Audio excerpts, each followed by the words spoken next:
My father is a Sicilian man, Vito, and he would the prickly pears, the cactus pears. That was his jam. So he'd get a bunch of them, Really? and he'd sit there on the couch and he'd peel them, and they come with these little pits because they have spines on them, and the spines have the little seeds. And so he'd sit there eating his fucking cactus pear, just spitting these little pits out into this plate. So you hear ting, ting, ting, like all night while we're watching wrestling. Yeah. Sounds tasty. All right. I want to eat like an old Italian man. Oh, it's the best. If you never have, you should, because eating like an old Italian man is one of the best things in life. Yeah, well, sometimes I just buy like some olives and some cheese and some random whatever, and I'm like, yeah, fuck it. Just a bunch of nonsense. Get a bunch of cold cuts or some dried sausage. Add that to your mix and a little bit of wine. Little mortadella, little gabagool. Yeah. Yeah.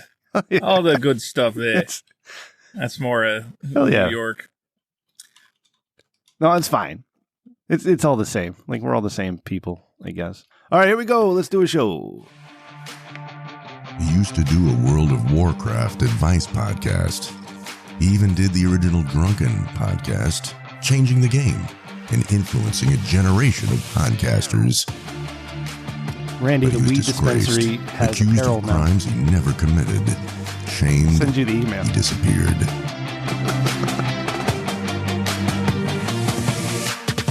By the grace and generosity of Mr. Rich Dickman, he was raised again. Seconded by his co-host, definitely not main host, Ray, Rem Dickman has returned, sexier and more handsome than ever. This is The Rich Dickman Show, the greatest podcast ever produced by Rich Dickman with Rem and Ray.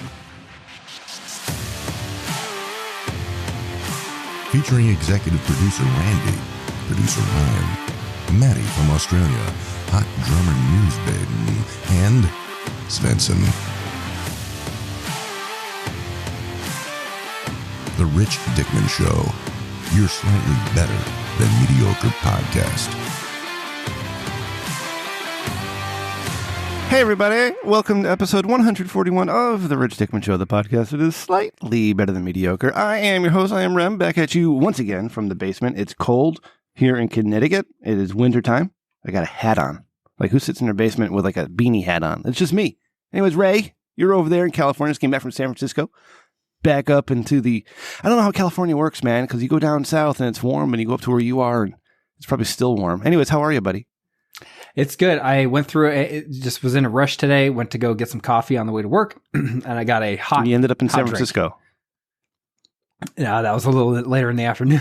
But so I just went through this drive-through, ordered my drink, and the lady says, "Oh, you want it hot, right?" And yeah, like I'm looking at the temperature.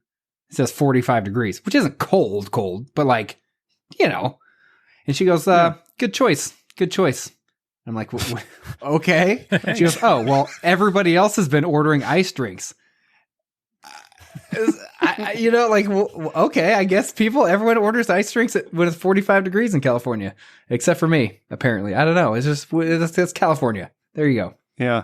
Get out of there. Randy, how are you, buddy? Oh, you like I'm doing very well, Rim. Oh, yeah. I forgot to turn a button on. So I'm here with all the new gadgets, and I'm lost. Nice. I don't know if anything's recording or if we're doing anything right, but I'm trying. We'll figure it out. We'll figure it out. All right, thumbs up. You stand there, you say smile, you say nice things, because we do have a guest tonight. We get right into our guest. We haven't had this gentleman on in quite some time, but you know what? You guys mentioned Wonder Woman a couple weeks ago, and then the games journalists are getting out of hand again. I figure, who better to talk to than the one and only Vito Gesualdi? Vito, hello, what's going on, man? Welcome back to the show. I'm doing all right. I'm doing well. I have seen that new Wonder Woman movie. I was not a fan, and I'm sure we'll get into that at some point. How many stars out of 10 do you give it? Stars? My God, I'm not giving that movie a star. Would you say it was a great movie or the greatest movie of all time? Celestial body I can grant that movie. Yeah, fantastic. I'm glad women everywhere are forever empowered by one of the worst, stupidest movies about literal cat fighting with a literal cat woman. Terrible, terrible garbage. My life? How's my life? Oh, those awful holidays are over. I got to stop pretending to be cheer. I get to stop pretending to have holiday cheer and everything else. This is great. Yep. Now we're just back in the sick. Everybody's miserable. The country's falling apart. I love it. Everything's great. It's 2021. It's all the bad stuff stayed in 2020. We're all. I'm good to so go glad 2021. It started off with literal people trying to take over the Capitol, so I get to.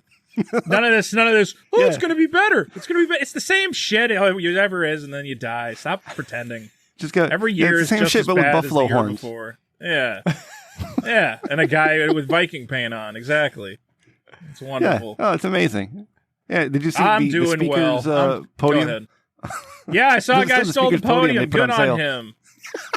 Good on him. Everything's stupid. We'll try to stay away from a lot of the stupid stuff because you know what? I had enough of scrolling through my Twitter timeline and seeing all the people who think their opinion matters, giving their opinions on things. Right. The only opinions I want are the ones fed to me by the people I follow on YouTube, like Vito. So let's get into one of my Vito. many subscribers. Thank you, sir. Keeping my my dying really... channel. Everyone keeps all these little on YouTube for some reason. All these little snot-nosed 14-year-olds. They think the biggest insult is to go, "Your channel is dying," and I'm like, I got like thousands of new subscribers. It's dying.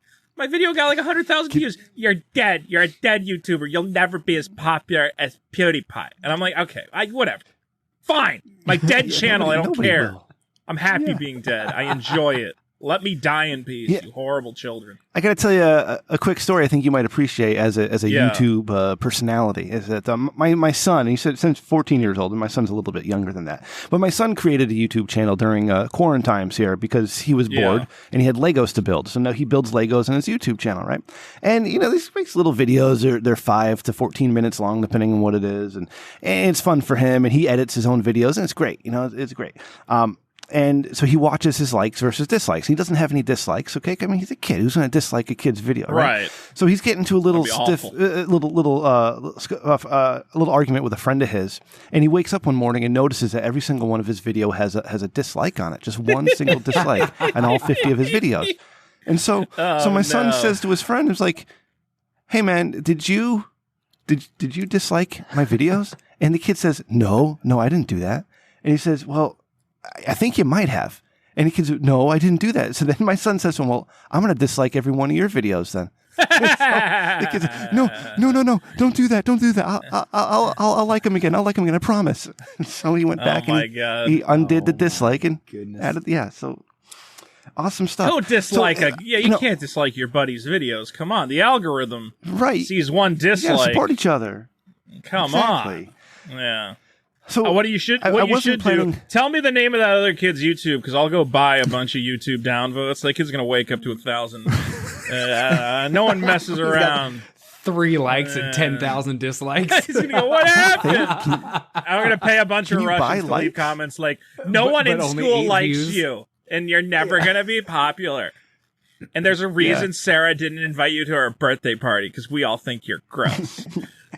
And those are going to be every comment, and then that kid's going to kill himself, and I'm going to feel real bad. Buying likes and dislikes, is that a real thing? Yeah. No, I've never heard of that. Yeah? That would never happen. Of course. Come on. Look, I know I'm not supposed to talk about it, but if you're small creators come to me, they go, "I just don't know how to get my channel noticed." And I go, "Well, how much did you pay the Russians to upvote you on Reddit?" And they go, "Well, I haven't paid the Russians to upvote me on Reddit." I'm like, "Well, there's your problem, son. Look, you go, Randy, you take find notes. It doesn't even. Here's the thing: it doesn't have to be your post. You don't have to make a fake post. But if somebody posts your podcast on a board and says, "Wow, what a great podcast episode," if for $20 you can get 100 upvotes on it, I don't know. I hate to say it. Now, luckily, I don't have to do that these days because I have organic growth. But if you're getting started off, grease some palms. I see no problem with that. Hey, the Russians and the Koreans got to eat too, right? Yeah, no, the Russians. This is all good advice. I don't know where they are. China. Well, that's when I first got it started off. Remember, I made that. Started. I made that. Yeah, remember I made that Pepsi video. Nobody knew who I was, right? So it was getting posted places, and if I saw it on a board where I was like, "Yeah, give it a little engagement," you buy a couple hundred upvotes. But yeah, don't do that. It's against the rules. Whatever. It doesn't matter. Well, Vito, we appreciate the advice, but our podcast has been so steady. We've never lost more than 3/4 of a listener week to week. Fantastic. We have never got, which it's always like we've capped out at 8.5 listeners, but never dropped below 7 3/4. So I mean, we're pretty steady here. Like we don't lose listeners. So I mean, we're pretty good at writing the book on how to maintain listeners. What are the Rich Dickman download numbers? How many downloads you guys getting? Yeah, 7 3/4 to 8.5 per Ray, week. Ray, you're ruining the joke. 8.5. Nice. My old show, when I used to do touring think tanks many years ago, we were doing 5,000 downloads a week. That's no lie. Yeah. Now we do a steady 8.5 to 8 3/4, and we're very happy. Very happy. Well, we're gonna get you guys out there. I'll be promoting it. Hell yeah. I got nothing but love for the Rich Dickman Show. Oh, thanks, buddy. Appreciate it. Of course. Yes, you're the best. Of course. So, there's a lot of things I wanted to talk to you about, Vito, but this one popped into my head recently, and was it 2 years ago? I think it might have been 2 years ago. You did the vaping of the Gamer Girl bathwater, right? Yeah, it was about 2 years ago. Yeah, God, how time flies. Hilarious. So the Gamer Girl in question, yeah, Belle Delphine has started doing hardcore pornography. Hey, Rim, you wanted to bring this up to him, by the way. I'm supposed to remind you. Yes. So now I was curious as to what your thoughts might be on Belle Delphine making the switch and just going all out at the beginning of this year. I can't deny that I'm a little disappointed, but I also have to say, my God, the amount of money she's going to get, how am I going to fight with that? Look, if people are going to throw money at you to take your shirt off, yeah, do it. Why not? Who cares? Well, she's doing more than that.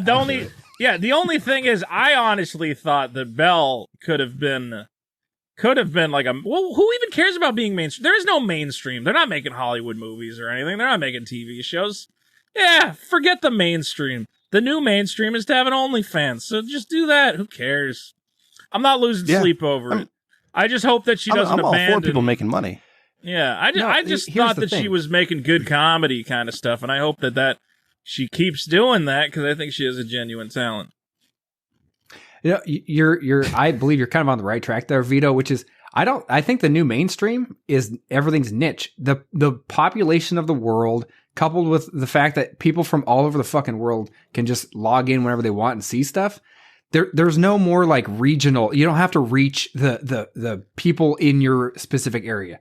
So you literally just make whatever you want, whatever it is, and there's going to be some people out there that like it. And if you like what you're doing, it's just going to work out. Yeah, pretty much. You can be your own niche community, and if you actually have quality. Yeah. It's the death of the monoculture, though, which I think is what has amplified politics as our unifying thing that we get together and scream about. The idea that there is no one unifying culture, that there's a splinter going on. I hope that's true, because I hated the idea that there's one culture, and there should be multiple subcultures all fighting each other for which is more interesting than the other. Yeah. Why does everybody gotta like Star Wars? Not everybody has to like Star Wars. That's not a rule. Yeah, exactly. No, but you have to like. Never mind. I was going to do politics. We have to like the Kardashians. I like Star Wars shirts because they make them in my size. Yeah, I hate the movies. Yeah. I just like those triple XLs, baby. So Jaws was never my thing, and I don't like Star Wars in the words of the great Freddie Mercury. Actually, you know what? I'm going to switch here because I don't want to talk about Belle anymore. Vito, you do a lot of movie reviews, and you got the Star Wars thing and the Wonder Woman thing, the DC, the Batfleck, Dead, all that stuff. Where does your movie? I don't want to use the word expertise, but it's the only thing I can think of. Where does that come from? Did you do? I don't have any. Before That's YouTube, the answer. People think I know a lot about movies. I'm an idiot. I don't want. I guess when I was his like banner in high says school, professional idiot. It's great. Yeah. When I was in high school, I was like, oh, I'm going to be a film snob. I'm going to watch all these black and white, Japanese movies. And then I eventually realized they're really long and boring and not fun to watch at all. I was like, look, I can watch this old Japanese man swing on a swing for like 2 hours thinking about, his dead girlfriend from the 40s. Masochism. Yeah, at a certain point, I just want to watch Star Wars again. So, yeah, I don't know. I guess the big thing for me, though, is less than movies, is that I've always been interested in stories and narratives and the way stories fit together. I write my own stuff. I consider myself a writer, though I never get the chance to write anything. The classic writer who has nothing that he's ever written of any worth or value. I'm a writer. Yeah. Can I see some of your writing? Well, I don't write, but I'm a writer. So, I don't know. I've always been fascinated by narrative. So when I see something like Star Wars or Batman vs. Superman, where I go, the story here does not work. Like, parts of this story are missing to my brain. And I don't understand how any movie studio, which should theoretically, I would imagine, have access to any piece of talent in the history of the world, who's still living, obviously. You can get anybody you want to write this movie. How do you end up with a guy like, God, who wrote Batman vs. Superman? J.J. Abrams' ugly cousin, as I call him. They're not actually related, but... Snyder? Zack Snyder? No, not... Well, Snyder can't write either. But the guy he had write Justice League, hold on. This guy wrote Batman vs. Superman. Chris Terrio. Yeah, that's his name. You got a guy like Chris Terrio who wrote Batman vs. Superman, he wrote Justice League, and he wrote Rise of Skywalker. And you go, how do you get one guy to write all three of those? But why don't you stop? Yeah. After you wrote Batman vs. Superman, you kick him out of the industry forever. After he writes Justice League, you chop off his hands so he can't ever touch a typewriter again. Like... And then you let him write the last Star Wars movie? Are you insane? So yeah, I don't know. I see bad writing and I get real mad, and then I make unnecessarily lengthy video essays about it that make other overgrown man children pee their pants with excitement. And that is my lot in life, and I've accepted it, and I love it. So where does my movie expertise come from? I'm trying to think. I mean, I've been interested in movie production and stuff like that, script writing. I live in LA, obviously, so I've dabbled in that. In some respects, I made a pilot at one point that I wrote. So, I don't know, I guess I'm just interested in the craft. I can't claim to be an expert, because clearly I've never made a movie of any renown, but just as somebody who watches movies and likes stories, I guess, I don't know, that's the expertise I bring to the table. So I watched Wonder Woman on Christmas. Oh yeah, same here. Yeah. Oh yeah, you did too. Did you use my HBO Max login? No, I got my own. Oh well, Ray, come on, man, could have hooked you up. Well, I was gonna let you. Mine's free through my phone or whatever. No, okay, so you already mentioned it briefly, Vito, that you didn't like it. Randy, what did you think? I thought that it was fun enough because it didn't require me to go anywhere or do anything. I could sit at home and watch it. And it was 2 hours that I wasn't really going to do anything with anyways. So for that level, I enjoyed it. But if I'm going to sit there and pick it apart, yeah, there's things that don't work and that, I didn't really find interest in. But I didn't think about it.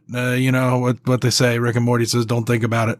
So, that's what I did. So I'm curious, Vito, what was your, did you make, any sort of review on that already? Yeah, I put out just kind of a standard review. It's not like a deep dive. I just kind of ranted about it in front of a camera. Actually, I had to do a couple takes because that movie is it's a hard movie to talk about because the movie doesn't really make sense. Yeah. It has a lot of different things going on, and none of them really fit together in any meaningful way. Most of it comes back to this crystal that grants wishes, which, if I was going to make a superhero movie, the last plot concept that would come to me is, it would be cool if it was like Aladdin, and they were making wishes. But unlimited. Yeah. What the hell? You have people who have magic powers already. You don't have to add more stupid magic on top of it. Just have them fight, whatever. I have no idea where this plot came from, of a man who turns into a wishing crystal and starts granting people's wishes. Also, he can grant their wishes, and then he can take wishes from them to make himself more powerful to achieve an unspecified goal, which is never once mentioned in the movie. We have no idea what the villain wants or is trying to achieve. I didn't know what he wanted. Does he want to be God? Does he just want everybody to like him? Like, the only thing he ever says is, I want to be a great man. I'm like, okay, well, congratulations. You have oil-producing oil fields. You already won the game. What else are you trying to get? And Wonder Woman's there also. Like, what is this? So with him, it was weird because I feel like, he started out just trying to be successful. Yeah. And he kind of wanted to like, call it be a role model for his kid. But then as soon as he got the smallest taste of power, of success, he just went full on off the deep end, ignores his kid, and everything flips. And it's like, they didn't even hardly establish him really caring about his kid. He just in the beginning for like half a second is like, hey, you know what? I'm kind of a failure. I'm really working on you. I'm going to make you proud. And then he just goes like, just in a couple minutes of the movie, he just goes bonkers. I mean, full 180. He just nuts. And it just escalates and escalates to the point where he's, I don't know, just destroying the entire world. And you're like, well, it almost would have made sense if it is what you say, where like maybe he stumbled across the power and was suddenly corrupted by it. But as we see from the movie, he's been planning to find the crystal, and he knew his first wish was going to be to turn into a crystal. So he's been thinking about this, obviously. But what was he thinking about? I'm going to turn into the crystal, and then what? I'm going to go to the Middle East and steal a guy's security guards and then give the president nuclear weapons? Like, what do you want? It was a very, as I kept saying, this feels like a first draft of a script. Either that or a script where they filmed the parts that explained what was going on and they took them out because they thought they were too boring. Because it made, like, no sense to me. And that's what makes me mad, is I don't understand writing a script that, like, you have to explain things. No one should ever leave a movie going, I don't get it, you know? Like, it takes the smallest amount tried of to writing. Explain. Oh, sorry. No, I was just going to say, it takes the smallest amount of writing to explain these things in a way that the audience can come away from it and be like, oh, yeah, because he was doing this. Or, like, this is the way the crystal works. Like, you got none of that. You have to make it all up in your head, and I don't like that. Well, they had an off chance, or maybe I made this up because I was stoned. Didn't they have like an offshoot little comment about it being some chaotic god that they were making a bargain with to grant these wishes? Like an old they god. Said a chaotic god made. Yeah, they said a trickster god made the crystal. Yeah. But that doesn't explain why. Does that mean that, like, the Maxwell Lord character who finds a crystal, does that mean he got tricked into becoming a vassal for this god, or we don't know. Well, see, that's what I kind of meant, was like, I don't think that he knew what was going to happen if he found the crystal originally. I didn't really get that impression that he didn't realize how it would long term, what would happen. So that's why I kind of feel like he just kind of stumbled upon that, like, I can keep going. But then why? But he wished to turn into the crystal, so he must have known he could keep wishing. Oh, maybe. Why else would he wish to become... He says, I wish to become the wishing crystal itself, obviously because then he knows he can grant other people's wishes. The question is, why does he want to grant other people's wishes? What does that get him towards? I know, right? Well, here was the thing. It literally started out in the first, whatever it is, 5 minutes or whatever, essentially the opening scene. I already just started rolling my eyes because it's what? Wonder Woman in a mall, just foiling a heist. As in, like, what is she doing there? What is this? It's some, black market little, they're selling something or other, but not necessarily. I mean, I understand it ends up being some valuable stuff, but like no one knew about it. So I don't know. Does she actually have knowledge of this? Like, it just seemed like she's going after some guys that happened, like just these low key kind of. Yeah. And I don't even know if she knew of the theft ahead of time. At one point in the movie, we see she has her own little CCTV setup. So maybe she has her own camera system in the mall so she can see if there's crime going on and then miraculously can show up at the mall. What is she doing at the Was she a mall cop? Yeah, we don't know where she came from. What is she doing at the mall? That'd be would have been one bigger things to fight. It would have been nice to have like a little shot of her like shopping or something. And you're like, oh, she just happened to be at the mall that day. Yeah, and saw what was going on. That would have made more sense to me. Yeah, instead she comes out of nowhere and we have no idea how she gets there or why. Yeah, and that's all I'm thinking is like, what is she doing? She's patrolling the mall now. Like she's literally the mall cop. Cop. What like Wonder Woman mall cop? Like what is this? What, like, that's like to me the worst setup, because the whole focus was less on what the guys were taking. It's just like these bumbling idiots that were kind of like, oh yeah, we're trying to hit the big time, but we're these little like low level dudes, and she's there to get them. And all I'm thinking is, This is bad. This is not off to a good start. Well, I'm just going to say it. Lasso of Truth overpowered. Oh, I'm sorry. Lasso of Truth, little overpowered. It does too much. Makes her too much like Spider-Man. I don't like it. It did come and turn into her swinging around on the lasso a bunch, and all of which looked terrible, I thought, all the special effects. Yeah, I mean, that opening mall scene there's this stupid theory that a lot of people keep saying that I've never bought into, which is superhero movies should be light and colorful, like the Superman Donner movies where he saves cats from trees and whatever else. And I'm like, I don't know, man. I don't think you have to do that. I don't know why some people think it's this hard and fast rules. Joss Whedon obviously is a guy who has popularized this idea of you got to have some stupid scene of Superman talking to kids on their cell phone or whatever the hell else to make him a family friendly whatever the hell. I mean, Zack Snyder obviously goes the other way, and he's like, Superman should snap everybody's neck and be bleeding out the eyeballs or whatever else. I think there's a healthy middle ground between this pandering, family-friendly BS and full-on watch Superman rip a spine out of a puppy. Like, there's a way to find a middle ground between there. And obviously watching Wonder Woman save not one, not two, but I think like 5 or 6 little kids in the movie, and they keep winking at each other. She goes, and they do a little wink. I'm like, this is fucking, I don't care about this at all. I don't care. Who is this for? Is this for babies? This is a baby movie. Anyway. What did you think of Thor Ragnarok? I thought that was I like that movie. Yeah. Yeah. I found maybe when I first saw the humor, there was a little too much humor in it for me, but it was kind of, it came to my brain because you mentioned 2 different styles of the Joss Whedon style and the Zack Snyder style. And I feel like the Taika Waititi found a nice middle ground to it. Yeah, maybe absolutely. I mean, because that's a movie that is not, I don't feel, as childish. We're making jokes about slavery, which was hilarious. Where he goes, sir, the slaves are escaping. I don't like that word. And he's like, what did you say? Like the people with jobs that we don't pay are like rioting. And he's like, yes, that's much better. I forget the line. It just sucks because it's a great line. But I think Marvel does a good job of it. Doesn't feel like pandering schlock. It does have a little tiny bit of an edge to it. The Marvel movies, again, that's what a part of why I hate these DC movies. The Marvel movies are such an excellent example of classic A to B storytelling where everything fits nicely together. Themes that are introduced in the first act are expertly delivered on in the third act. And then I watched the original Iron Man again. I'm like, this movie just fits together so cleanly. In the first Iron Man, there's a scene where he's testing out an armor. For the first time, he flies too high, and the armor ices up, and he almost dies, right?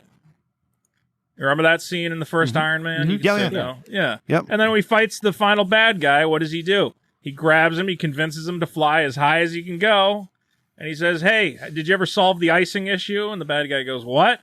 And the armor ices up, and he falls out of the sky, and you go, look at that! Set up and a payoff. Fantastic. How simple and easy and clean is that? I can't think of anything in that like Wonder Woman. Wonder Woman opens with her winning the Amazon Olympics, which ties into no other part of the movie. Oh, no, wait, she cheats in the Amazon Olympics. And the moral is to not lie, which has nothing to do with the rest of the movie. Yeah. The mall scene has nothing to do with the rest of the movie. Like, they're just scenes randomly strung together. There is no... And again, that Iron Man thing, it's baby's first storytelling. Like, anybody could have figured out that little setup payoff, but it's just...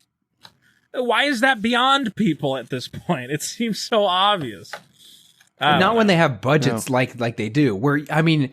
Shit! If you can't put together a team of writers that can think of something a little bit better, oh my goodness! If you gave me, I don't know what their budgets are, but hundreds of millions of dollars or whatever it is, like I can go out and find a few people that could fucking figure out something a little bit better than that.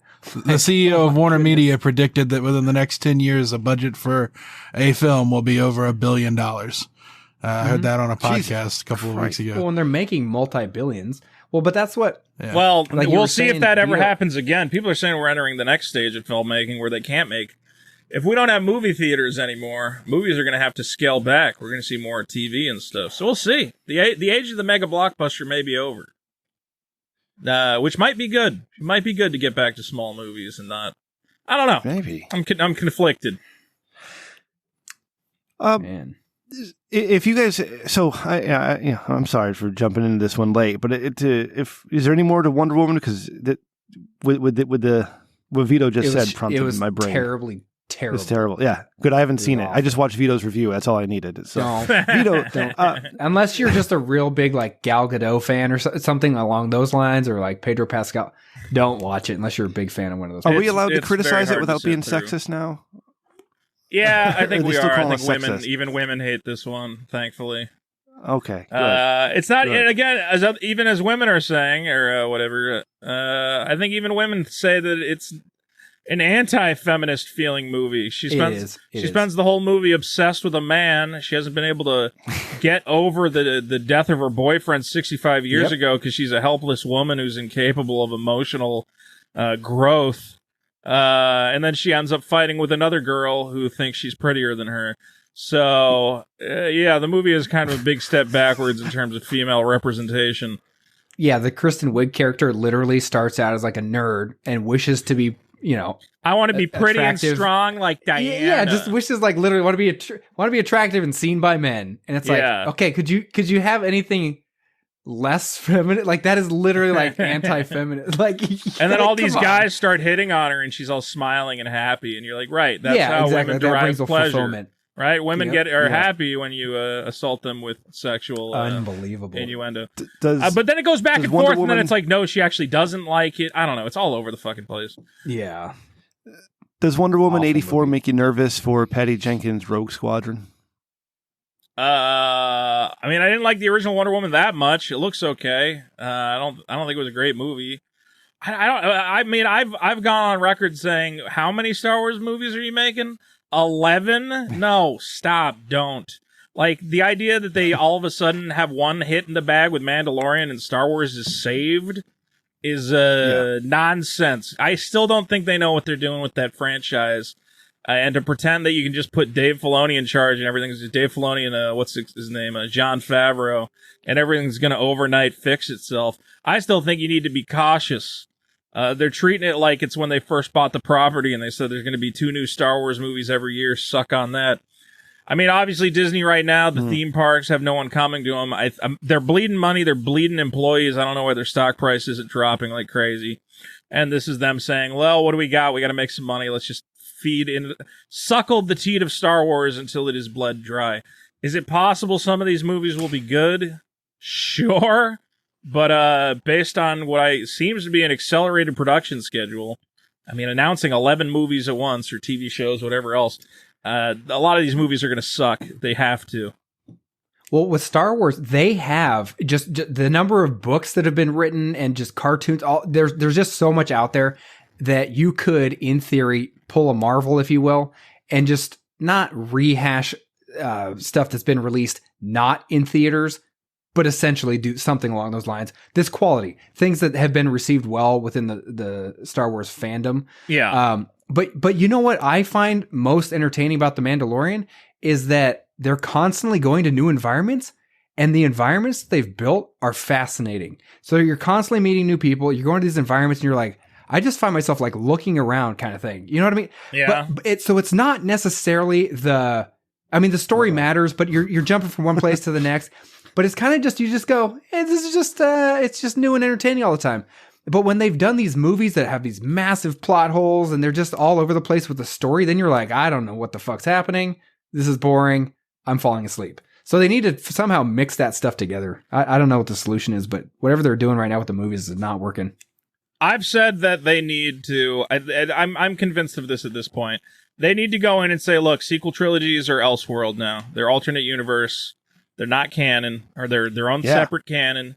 Everything that's going on now, where Luke shows up in The Mandalorian and Boba Fett's got his own thing. No, just sorry, spoilers. All of this is not affected. I don't gotta watch Grogu and be like, I wonder when he gets killed by the First Order. Like, I don't want that hanging on the back of all of these franchises. It makes it miserable and depressing and awful. I don't want to, think about Han Solo, and I'm like, oh, I can't wait for his kid to kill him randomly for no reason so that a British girl can cry about it for 2 more movies. So, I can't imagine Star Wars ever being repaired without doing that. And I know it would, at one point it seemed like that would have been a radical decision, but it seems like now I think there's almost universal agreement that the sequel trilogy is bad. I don't know. Marvel ruined everything. Marvel ruined everything by being so good at having individual movies that go off and tell that story, but it still somewhat ties into these other ones. Yeah. And so they all interconnect, but just a little bit of overlap. And then you're not doing this whole sequels in this line and trying to continue that stuff. I think that they've kind of done it so well that they've ruined it for these other, because we're watching these Star Wars and we're like, what the hell is going on?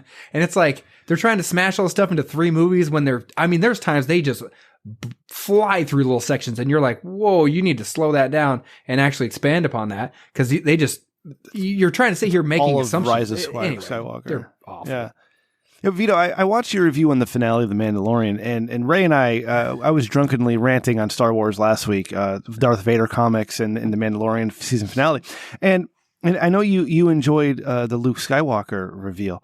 And I was telling Ray, I didn't really like it for the sole reason that he never introduced himself. Like this guy shows up, he takes the Grogu, and he never says, "I'm Luke Skywalker. Come find me here if you ever want to visit." Like nobody. He said the Mandalorian says, "Are you a Jedi?" And then Luke says, "Yes." And that's it. He's okay. Here's a shot. Like, do you have a business card? And then that guy leaves, and then he goes, "Wait, I don't think that guy was a Jedi. I don't know who that guy was." Well, that's what's funny. That's what's funny, Vito, is we're like, they're watching the cameras, and this guy just rips through this whole army of dark souls, and then he sits there and he's like, Are you a Jedi? Like, as if you didn't just watch him for 5. Like this dark troopers literally just beat the shit out of you. Maybe he was. Yeah, and this guy walks through with his lightsaber and just rips through, and he's like, Are you a Jedi? To be fair, more stupid question. Didn't Ahsoka say that she wasn't a Jedi at some point? Or maybe she said that in a different show. So maybe he knows people have those powers and aren't necessarily Jedi. I'm not sure if she said it in Mandalorian. She said she was no longer a Jedi or some nonsense. But I mean, at this point, I think someone like the Mandalorian, who's a bounty hunter, who's been on different worlds, who's talked to many people, he would know that the first and second Death Star blew up. He would know, there was a Darth Vader at some point and an Emperor, and then some random Jedi came and killed everybody and saved the galaxy for the time being. I mean, I just feel like, is the Mandalorian like that stupid? He's not paying attention to the world events or universe events. I don't know.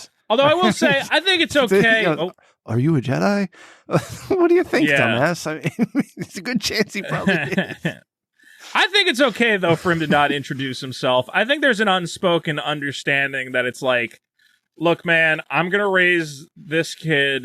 It's not, because people are like, why didn't the Mandalorian go with him? And I'm like, Jedi training doesn't really work with your dad in the corner going, hey, hit that baseball, kid. Yeah, hit that floaty laser baseball. You got it. You got this one. Like, it's kind of a thing you and your master go off by yourselves. But I like the idea. I'm actually okay with Luke not introducing himself, because it's kind of like, look, man, I'm not going to give you my name because then people might come after me or torture you for my name or something. It's just like, I'm a Jedi. I'm taking the kid. You might never see him again, but this is his path. Say goodbye. Yeah, that worked for me. I guess I can understand why that wouldn't work for other people, but I think there's some literary thematic relevance there. I don't know how to put it exactly. Yeah. I mean, if you don't overthink it, it's probably fine. I'm just the type of person who will sit there and overthink things. I just think the problem is the audience knows it's Luke Skywalker, so that line exists only for Grogu's sake, because everybody in the audience knows who it is.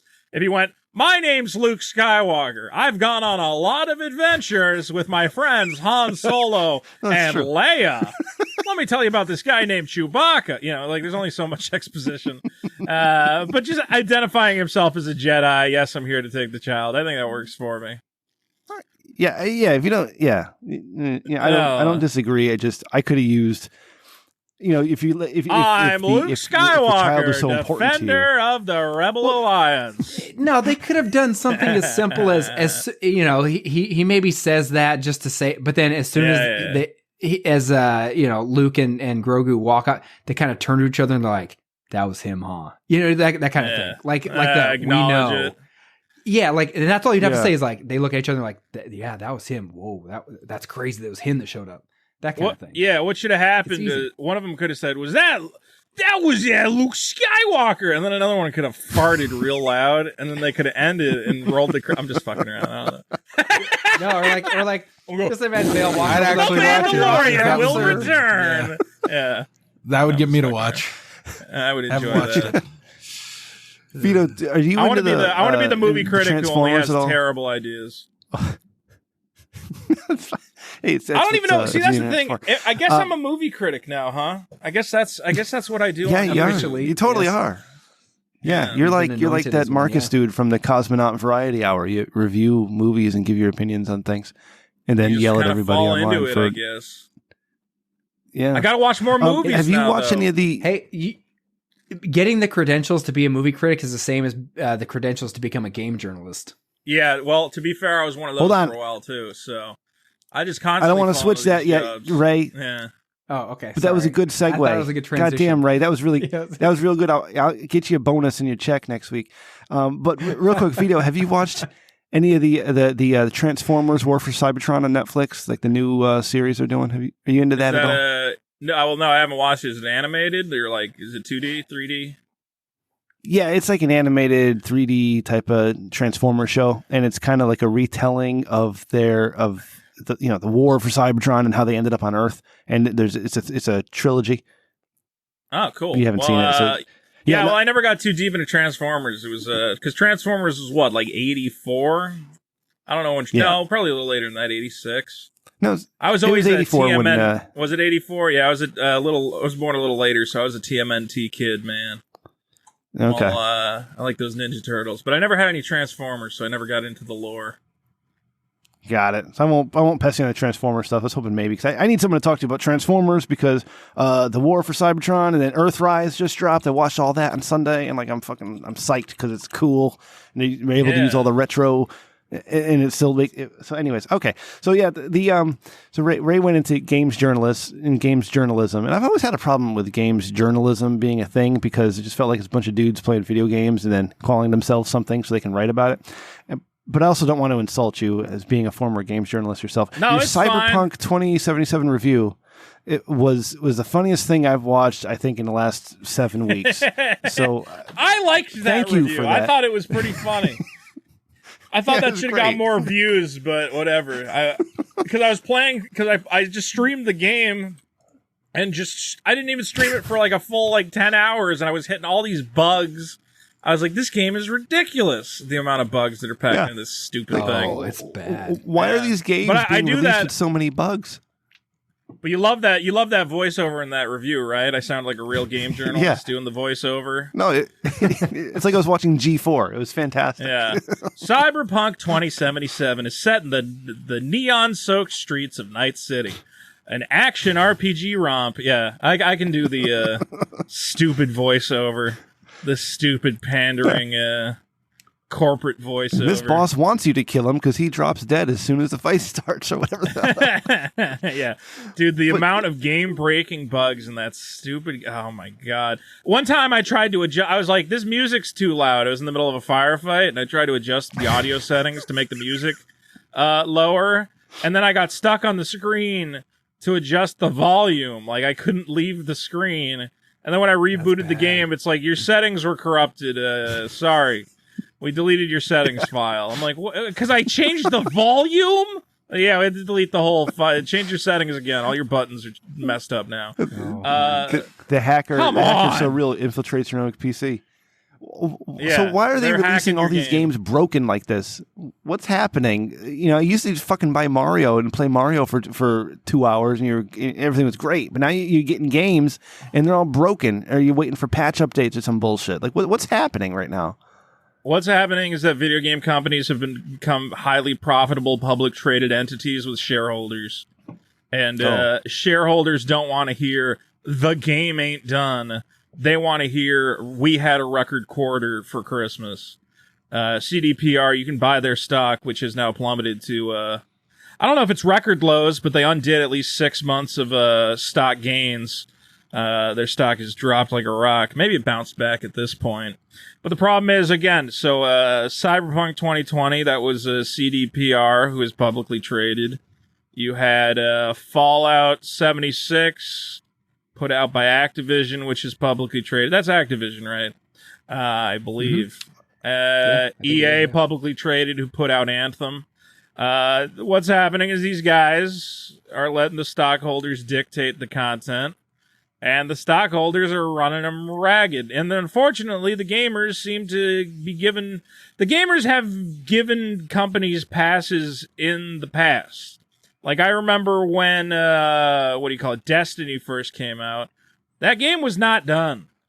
But we played Destiny, and we were like, well, it's going to keep getting better. It's going to keep getting better.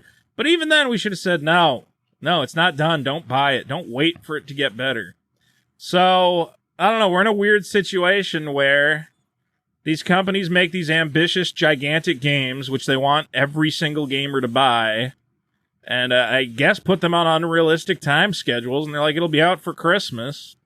And then, what are you going to do? No matter which way you go, you're fucked. Either A, the stockholders are pissed off because you didn't put out the game on time, or B, the customers are pissed off because you put out something that wasn't ready. And unfortunately, a lot of these guys are siding with the shareholders because, let's be real, the shareholders are probably more important to them than the customer. Yeah, and like the Cyberpunk game was delayed once or maybe twice, and everybody was all up in arms. Oh my God, I can't believe they're delaying the game. And then it releases and it's still broken, and everybody's like, oh my God, I can't believe they released a broken game. It's like, well, what do you want? Right. Yeah. You gotta, when a company tells you, I don't even pay attention to it. Everybody, when they were like, Cyberpunk got delayed, I'm like, all right. And then I just went back about my day.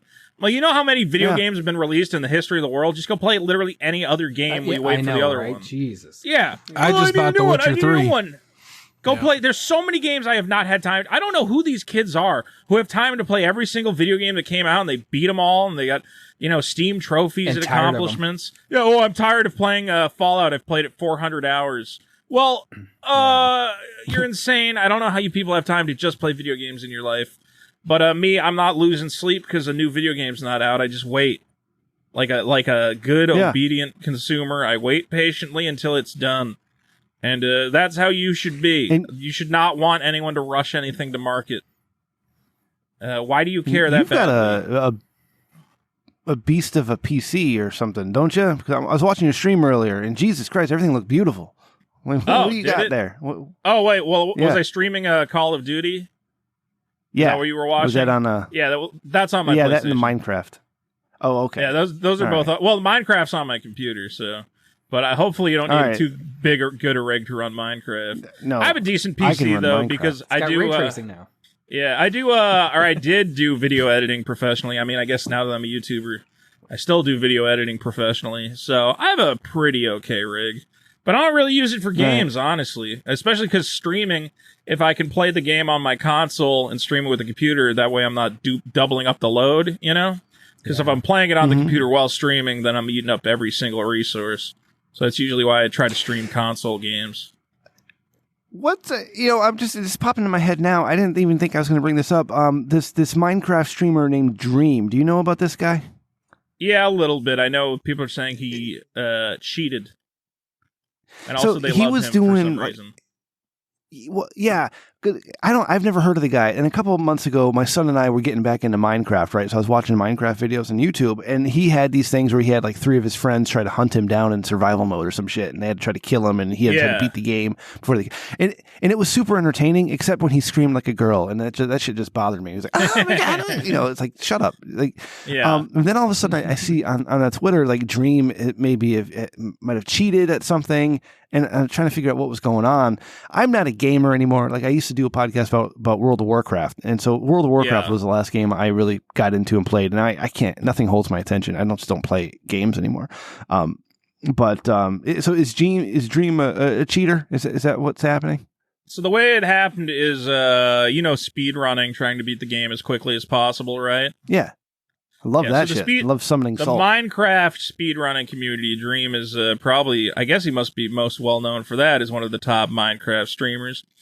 And he had the world record for a Minecraft run, you know, and the way you beat Minecraft is you got to make it all the way to this dragon and kill the dragon, and after you kill the dragon, you win the game. Yeah. So the thing is, the way that people stream this game involves you have, in order to get to the dragon, you have to obtain certain materials so you can build a portal and build you have to build certain things. I don't know if they're trying to get every achievement or just get to the dragon. But the quickest way to do it is to trade with villagers. And when you trade with these guys, there's a certain drop rate it's like random what they're going to have. So it's like, okay, so this is me giving a layman's example because I didn't pay attention to the video because nobody should care about this at all. But basically, imagine there's a villager and you need to get an orange from him, and there's like a 1 in 100 chance he'll give you an orange for a crystal. So most people who are speedrunning it, they got to talk to the guy 50, 70 times before he gives them a crystal. Dream, every time he streams, for some reason, it only takes him like 2 or 3 times, then the guy hands it over. So the theory is that Dream went into the code or has some sort of add-on that adjusted the drop rate on various materials that would make it so that when he's making these trades with the villagers or whatever else, he's going to get the item that much quicker because he's running a hack copy of the game, which means he can finish it faster than anybody else because he's not using true random number generation. And that is the story of Dream, and no one should care about this who is above the age of 8 years old, is my official opinion. You shouldn't. Dream sounds like an asshole when he's screaming from his friends trying to kill him and stuff, and it's terrible. Yeah, I don't know. I think I might have seen a couple of his videos. It is crazy that Minecraft streaming is still. I mean, I was streaming Minecraft tonight, kind of. Yeah, my show format is terrible. Awesome. Why is anyone watching it?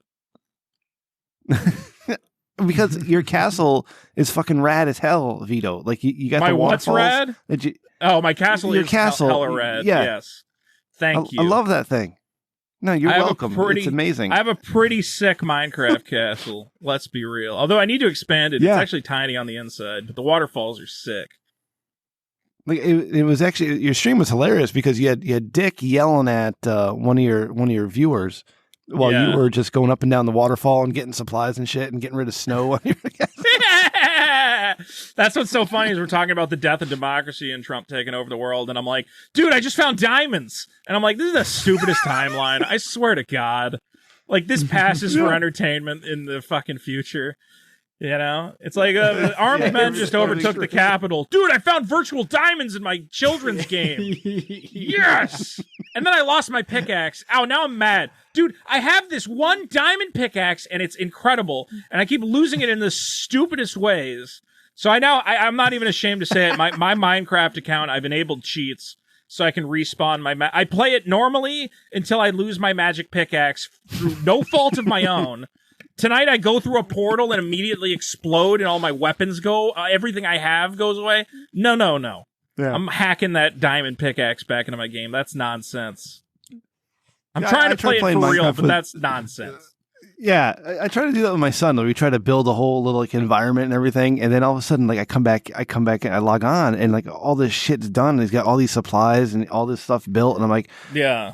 Did you go into creative mode? And he's like, yeah, I did. I'm like, God damn it! Like we're supposed to do this fucking shit on survival. Why are you going? Yeah, isn't that the most bullshit thing? My daughter does that too. Yeah. I've never played on a creative mode. I only just hack back in the diamond pickaxe that I was so excited to have, and this is the second time it just randomly gets deleted, and I'm mad about it. I'm mad about it. Because it's so much fun. The game is slower without have you ever had a diamond pickaxe with all the enchantments on it? Yeah, it's awesome. It makes the game faster. It's amazing. Yeah. Exactly. It's too slow. I don't want to waste time not having it. Like, it's a waste of my time to not have it. No, and I earned it right the first time, so whatever. So, Vito, what's going on with games journalists these days? Why are they such assholes? Because they're hack fraud losers. Because they're the kids who got bullied and made them sit at their own lunch table, all of a sudden being handed jobs they don't know how to manage. Every video game journalist, the kind of people who become video game. Well, maybe at one point there was some sort of parody. Maybe at one point the industry wasn't completely controlled by weirdos. But now the weirdos have somehow all stuck around. You know what it is? Everybody was capable and talented, probably went on to like a real job, and only the weirdos stuck around to be editor-in-chief. Weirdos stuck around everything. Yeah. So the editor-in-chief of GameFart.net just hires all the other kids who got bullied when they were younger. Not to saying that defines you as a person, but there's some kids who get bullied and they learn how to deal with it, and then there's some kids who become game journalists. So the ones that become game journalists suck, and they're stupid, and they think they're much smarter than they are, and then they write these articles about how Doom is an act of aggression against marginalized communities, and they're the worst. So, and it's a big circle jerk club, violence? And if you don't adhere to the law of the circle jerk, then you are not allowed to get off. Is how video game journalism works.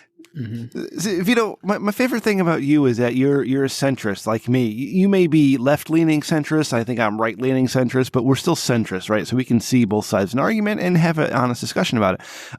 So I really appreciate your point of view in a lot of things. So maybe you can explain to me how, and I've never played the game, but how is Cyberpunk 2077 committing violence against the transgender community? Because it has a poster that has a picture of a lady with a dick on the poster, and it's like, look at how big this lady's dick is. Doesn't that make you want to buy a soda? Because in the future, people are, corporations have dehumanized people, but apparently, like, having themes like that doesn't matter, and it's actually just bad.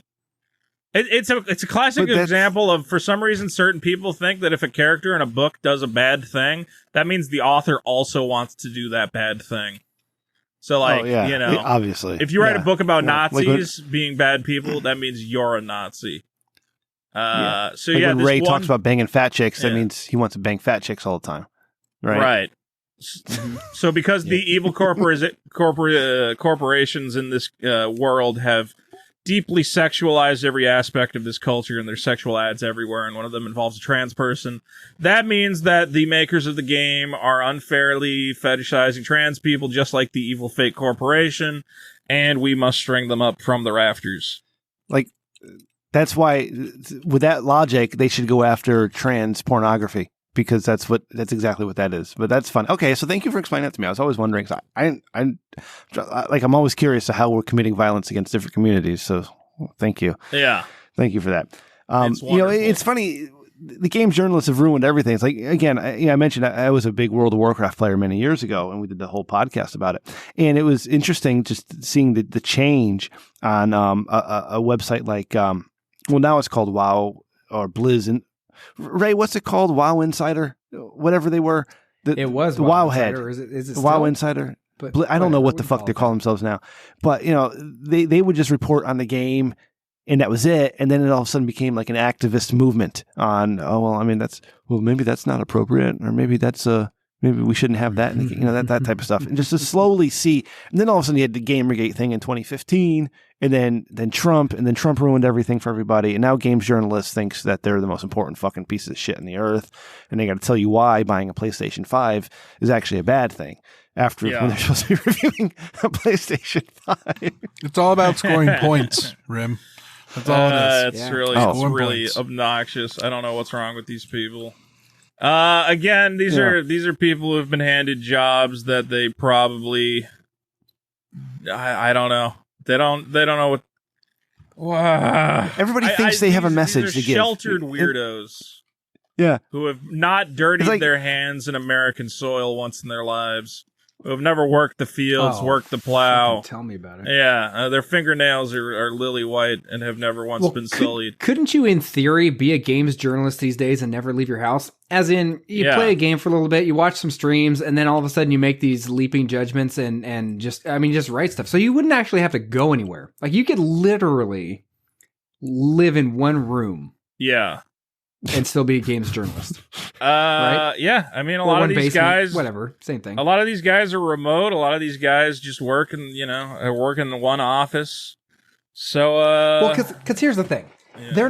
They're not doing these, like actual journalism and research. They don't go to the company and say, they play video games. How's the progress? What do you know what I mean? Like, they're not literally sitting there interviewing people trying to like figure out all this background they literally maybe like have a phone call with some people, or they're like, oh, hey, they had their quarterly meeting and here's the information that they told the whole fucking public, but I'm making these assumptions based on that. Like, that's all it is. Or, hey, we got a preview of the game. Here's an article, but there's not actually any substance that no one else could just find on their own. It's literally the same stuff that anyone can just find on their own. Yeah. I used to open up Game Informer or Nintendo Power and read a review on a game and say, hey, this game is actually pretty good. We had a good time playing it. You should check it out. I'm like, oh, cool. I'm going to go check that one out. And now it's like, well, the social messaging here wasn't appropriate. And you probably should have. It's like, what the fuck is happening? Yeah. I don't, Mega Man is having a problem with Proto Man. Like, what is there some sort of like gay understory going on there? Like, no, stop it. It's just Mega Man versus Proto Man. And we got to fight Dr. Wily. It's a whole, I don't know what's happening anymore, Vito. And as a former games journalist yourself, we rely on you to fix the industry. Yeah, well, I'm not doing too good a job with that, but if you could just get on that, we'd appreciate it. We just have to accept that. Well, thankfully, video game journalists are, I don't know, dying off. It seems like nobody's going to these sites. The sites keep folding. Good. It makes no sense to me. I mean, I look at sites that I tried to get to hire me back in the day when I was like applying for these jobs, young, plucky, whatever the hell, and I look at their view counts and they're worse than mine. Kotaku right now is getting, I can go look at their site. It's Kotaku. They're owned by Geo Media. They have a budget. They have multiple editors on salary. And right now, let's see, their last video they put up got 9,000 views. Their Cyberpunk review got 9,000 views. My Cyberpunk review that was a joke got 16,000 reviews. It wasn't even a real review. It's entertaining as hell. What too. It's on great. earth? Ray, you got to check it out. What is happening? Again, I don't understand how these people are throwing money. Whoever owns these companies, I keep trying to get in touch with the guy who owns Geo Media, the guy, Jim Spanfeller, because I just want to tell him, hey, all these hippies who keep talking about they want to unionize, listen, I'm a good boy. I don't need no union. Give me a fucking salary. I will be editor-in-chief of your dying site because it would make me laugh so hard to be in charge of Kotaku and fix that stupid thing and actually make it something anybody wants to read. I'll do it out of spite. Yeah. All right? I'm a spiteful, evil man. Because all these kids, that's the worst part. None of these sites, nobody reads them. Nobody likes them. And they're always going, we got to unionize. We're not being treated fairly at work. I go, oh my God. Owning this thing must every day listening to these kids whine about how their reviews about Mario are going to change the world and they need an extra $50,000 in their fucking bonus check to make it happen. They do. Yeah. Mm-hmm. I was a journalist myself for several months back in 2019. Was it Ray? I was writing articles for a professional wrestling website. I was having a blast doing it. I was having a great time just writing professional wrestling articles about professional wrestling. I love professional wrestling. All right. Fuck everybody. I love professional wrestling. But then I got a little upset because the owner of the site or the main promoting guy, whoever was in charge, number one, I wasn't getting paid. All right. I was doing it for free. Right. So that's fine. Promote my shit. Just retweet my articles and promote the fact that I was writing fucking articles for your site. And he never did. He did the first two articles and then he stopped. He stopped promoting anything I was writing. And so I'm like, well, what the hell am I doing this for? This is bullshit. So what I'm saying, Vito, is if you end up taking over to Kotaku or become the editor-in-chief, give a shout out to your boy Rem Dickman. I would write an article once a week for you. And I'd do it for free. I just want some promo. That's the worst part is I look at game journalism and I go, if I had any amount of drive or ambition, I know I could make a game website that people would read because I'm not a flippin' moron. But it's just so boring. There's nothing to say about video games anymore. I really don't.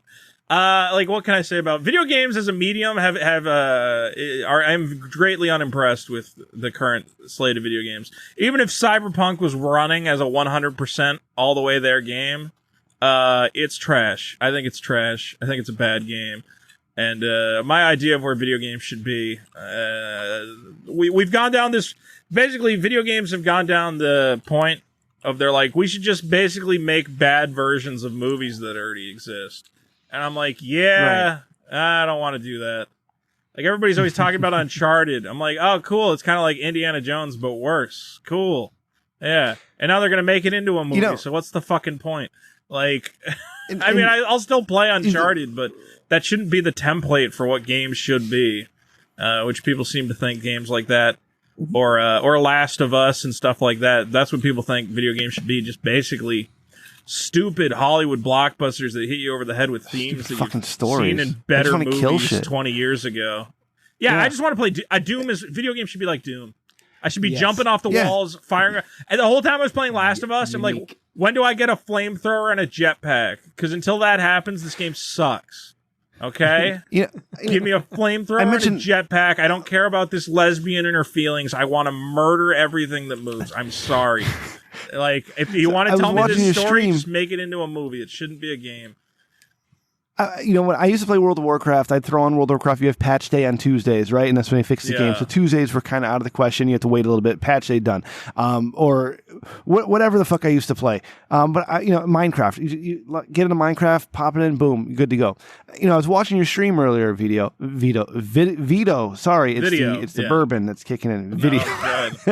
And when you switch from Minecraft over to Call of Duty. It was like 5 minutes for Call of Duty loaded and you were actually playing the game because you had to load the game, it had to load any updates, and you had to find a goddamn lobby, and then you had to fucking get other players in the game with you, and then you went out and started killing things. It's like, I mean, god damn it. It's like every fucking video game like this now, you have to wait 20 minutes for it to load before you can start playing.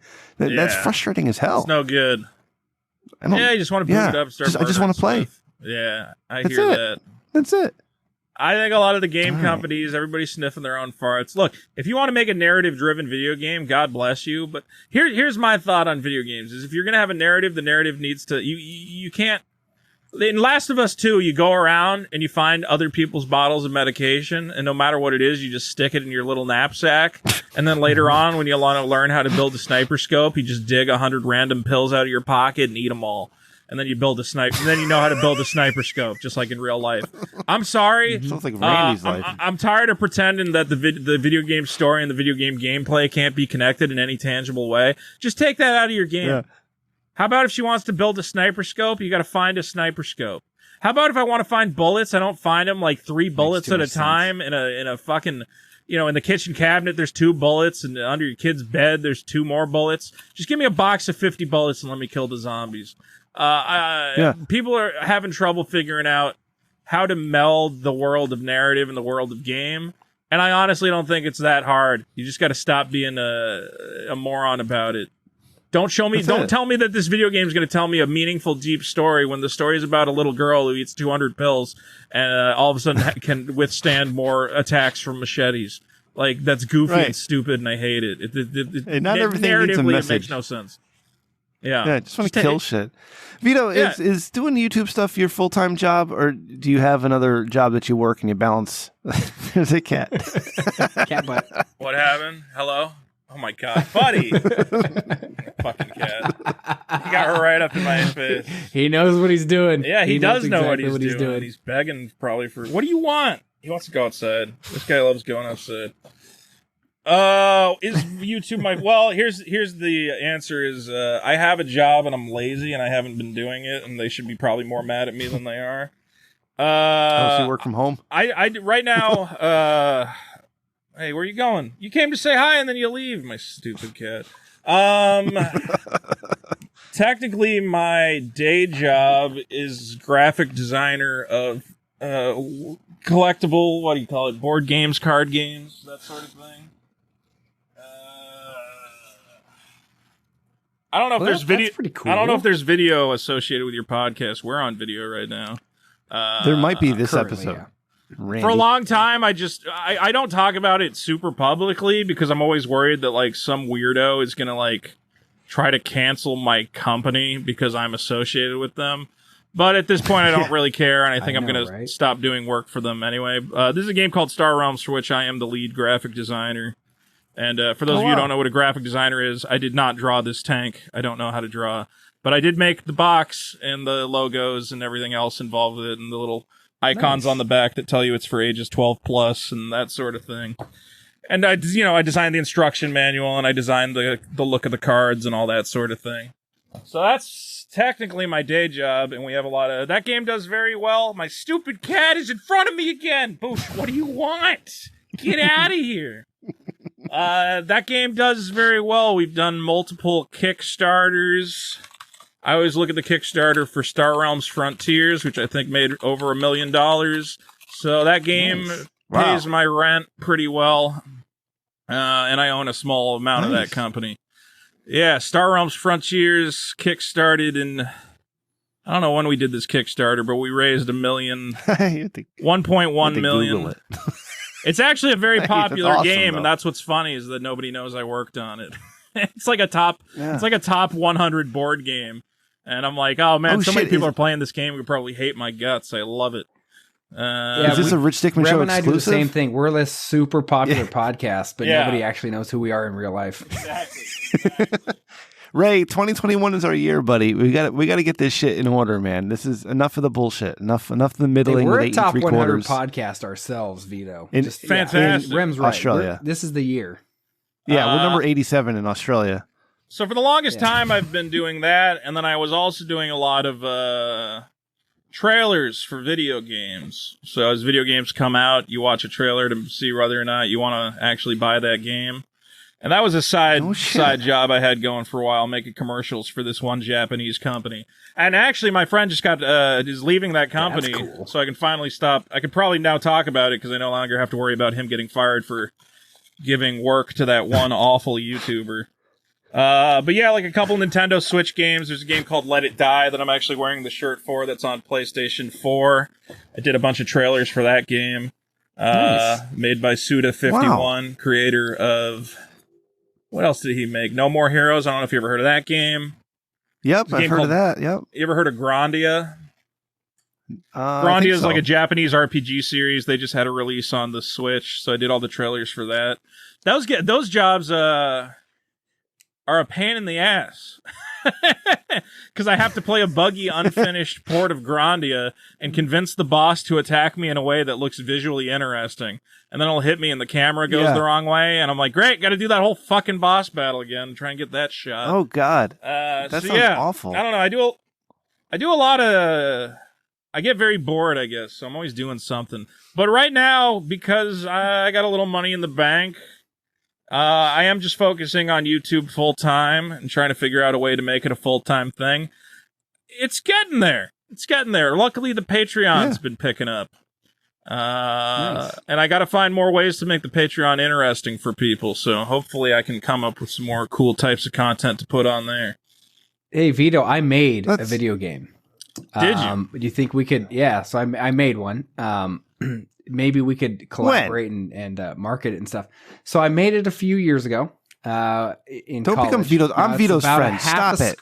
God damn it, It's Ray. about a half a square mile of buildings, very very rudimentarily strung together. There's like a little courthouse. And there's a parking lot, a couple cars, and there's a bunch of zombies. And all you got to do is go find the cake and bring it back and escape with your vehicle.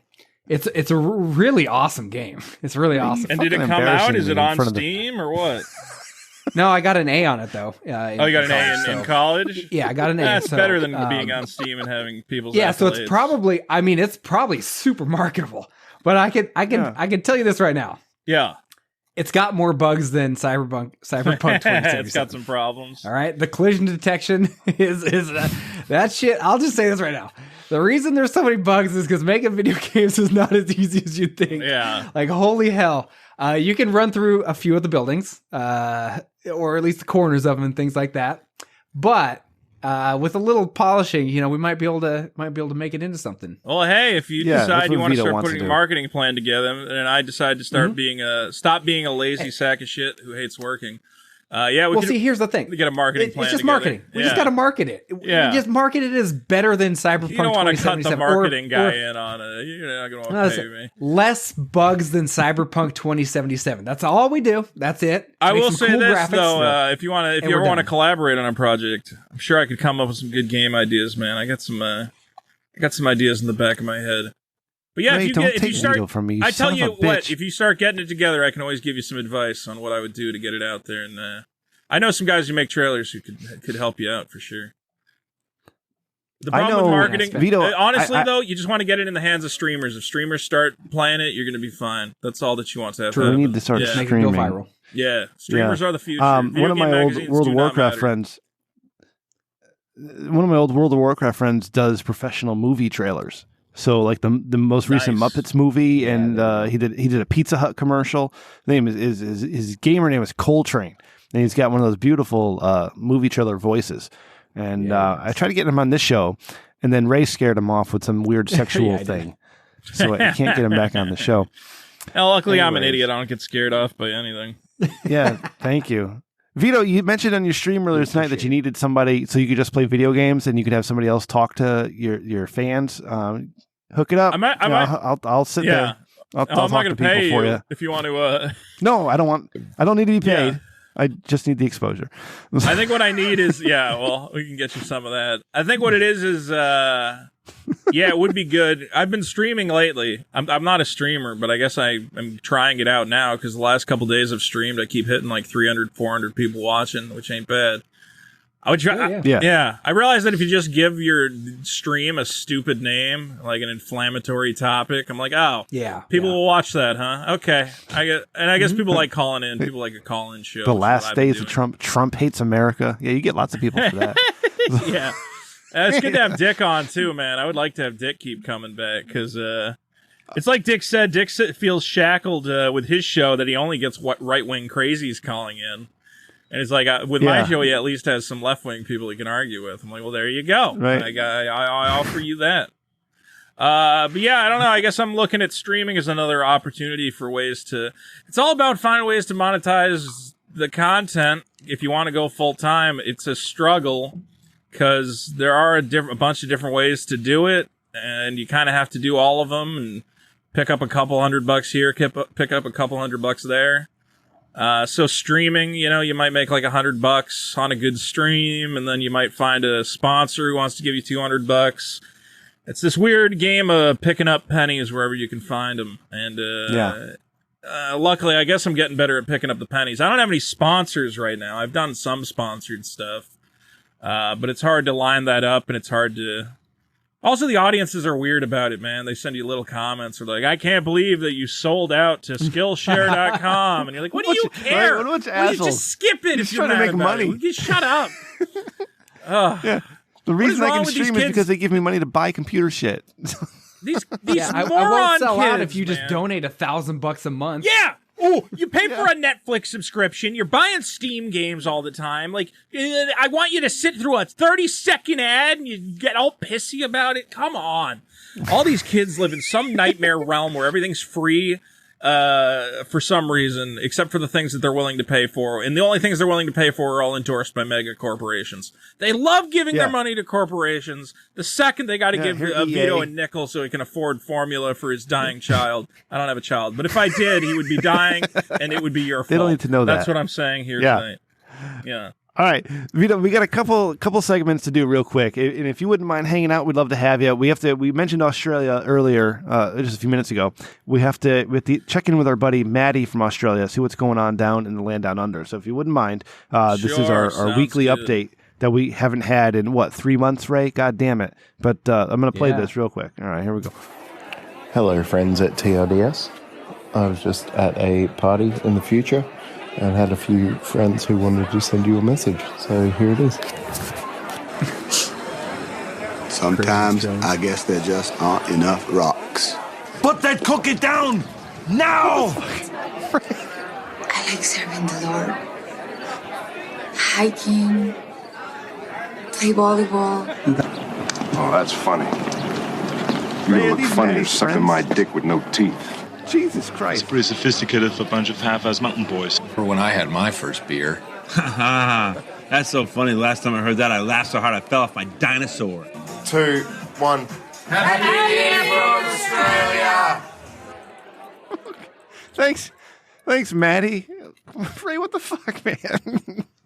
What do you mean? What? Don't look at me. I just pass along the audio clips. I literally just pass them along. That's it. Happy New Year to our friends in Australia. Happy New Year to everybody, by the way. This is our first show of 2021, and we're kicking off 2021 with some great content. We got Vito. We're talking about stuff that you're interested in. We're not talking about the C word. We're not talking about the T word, and we're not talking any P words. All right, maybe one P word, but not the P words.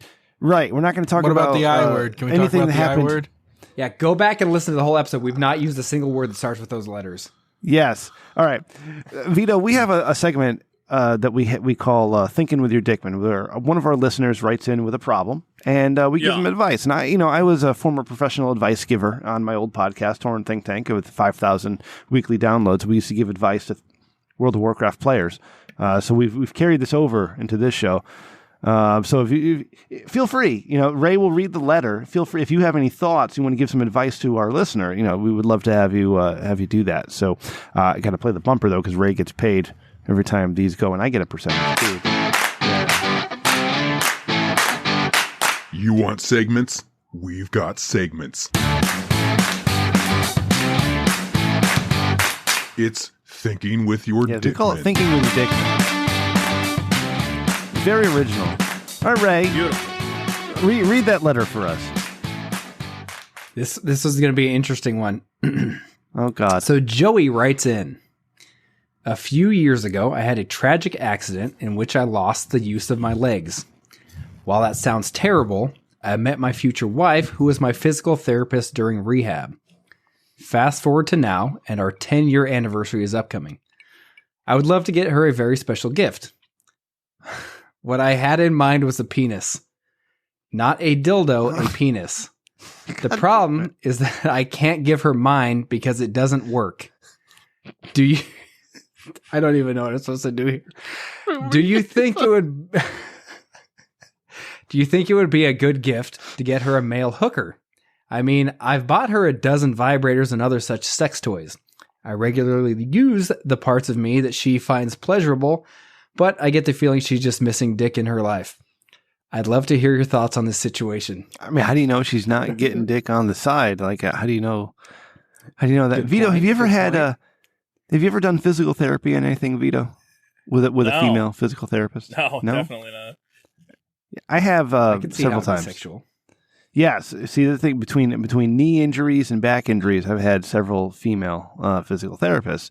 And I tell you what, there is nothing outside of your massage therapist, your acupuncturist, there's nothing more sensual or sexual, right? Or maybe not sexual, but very sensual when you have a female physical therapist getting your back into working order.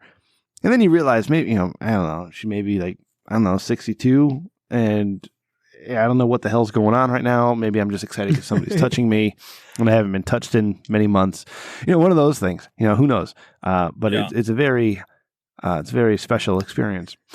With that being said, I knew this physical therapist once. I used to work in that same office. I was a medical records guy, and I was in the physical therapy office for whatever reason, and her name was Carrie. Yeah, and she was very cute. Right? She had a great shape to her, very physical therapist shape, with nice hips and a nice ass. I don't know why I went there, but she was very pretty, and I would have loved to be her patient. Anyways, Vito, do you have any thoughts here on what this gentleman should do for his wife, since his penis doesn't work, and he would like to get her a penis for her, was it birthday? Right? Has he looked into cuckoldry? Anniversary. Cuckoldry. Yeah. We don't know. That's where you let another man have sex with your wife, and for your own happiness. And you but hide see, in the he's closet. not looking for his own happiness. I don't believe. Well, I mean, maybe he's getting satisfaction. Well, when you give someone a gift, but... yeah, that's the happiness you obtain. Right. Well, cuckoldry is at an all-time popularity. There's plenty of guides on how to convince a bull to make love to your wife on a regular basis while you watch from the corner. In this case, you won't be jerking off in the corner as many cuckolds choose to do, but hopefully you can find something else to do in there. Bring a Game Boy while you monitor what's going on.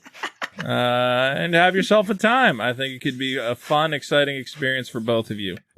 Nintendo Switch would be the more modern equivalent of a Game Boy, I suppose. In your intro video to your YouTube videos, the Vito show. The Vito You've Tendo. got that really quick. Yeah, Oh, go ahead. you got that really quick scene of you wearing the hat that says porn across it. Yes. Every time. Yes. I think I still have that hat. Yeah, I still have that hat. I love that hat.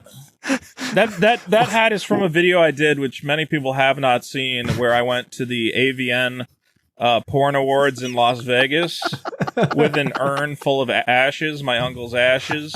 And I told porn stars that I'm not allowed to claim my uncle's inheritance unless they allow me to sprinkle his ashes on 5 different porn stars. And it worked. I was able to get 4 different porn stars to allow me to sprinkle the remains of my dead uncle on them so I could claim his inheritance. Was it actually his ashes? A bitman never reveals the bit, my friend. Yeah. Let's just say his inheritance ended up being a box full of transgender pornography. So I was wildly misled. I was expecting riches beyond my wildest dreams, and instead I received a box of an old man's pornography. See, I used to put a lot more thought into my content. Clearly that has all gone out the window, and now I just scream at Minecraft. Because society rewards the lowest common denominator, ladies and gentlemen. Stop trying, stop with the effort, knock it off. I still have people now who go, you should give Pepsi to the police again. And I go, that was like a commentary on like a thing. It was like, the idea. No, it's funny that the rioters took the Pepsi. And I'm like, nobody knows what I do, and there's no point. The bathwater thing. Well, how are you going to vape bathwater? Well, what I was thinking in my mind, it was a commentary on our society's obsession with these. You know what? Fuck it. It's a guy who vapes bathwater. There's no deeper meaning. I'm going to jump off a bridge. Stop. I can't. I have to. I don't know. I'm an intellectual trapped in an idiot's body. How's that? If this was an episode of Friends, we'd be like, this is the episode where we have the guest who vapes bathwater. Yeah, exactly. That's all I'm known for. Everything I go viral for is awful. I go viral. That guy vaped bathwater. Well, the time I had a bunch of cockroaches in my PlayStation, which you could say is embarrassing. I just think it's interesting. Did you ever see that picture?